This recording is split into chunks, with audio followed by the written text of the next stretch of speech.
the Association of Certified Fraud Examiners. Together, reducing fraud worldwide.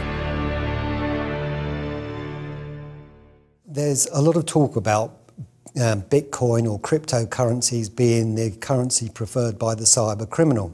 Now, this came about, it's not strictly true, but one of the reasons it came about was because of the anonymity that's provided by Bitcoin, in that you're not using your own name or your own email address, you're actually using a private public key as the address. So finding who the owner of that particular coin is or transaction is very, very difficult.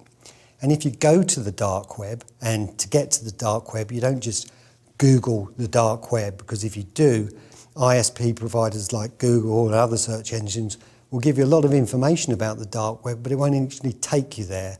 So to get to the dark web in the first place, you use a Tor, which the onion ring. And the onion ring, if you think of the World Wide Web as an analogy of an onion, Google will search the surface, whereas Tor will take you deep into the web and into the dark web.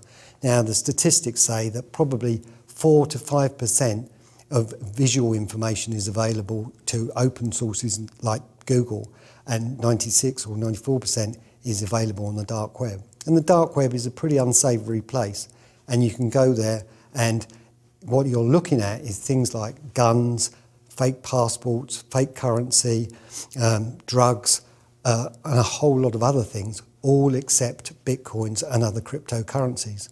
Also, some of the ransomware, like CryptoLocker, which seizes your computer files and encrypts them and says you're not going to get them back unless you pay $500 or $1,000, only accept payment in Bitcoin. So that's kind of where the two become associated. Blockchain technology is almost a byproduct of the creation of Bitcoin. When Bitcoin was invented, the idea was it should be a decentralized peer-to-peer open ledger. So where two people could conduct a transaction without any trust at all, and their transaction will be safeguarded by cryptographic mathematics. So at the very heart of Bitcoin technology lies a secure hash algorithm, which basically takes a block of data and produces a 64-bit hexadecimal number. And this is crucial because it creates, if you like, a fingerprint of any block of data.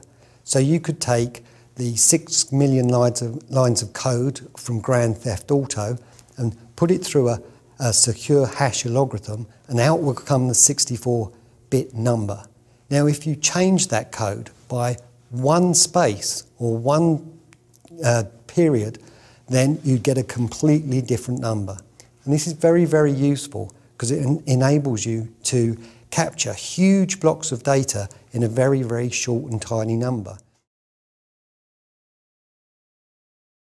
Blockchain technology, as I say, has already been identified by venture capitalists and startups as a good way to create an unchangeable blockchain of data.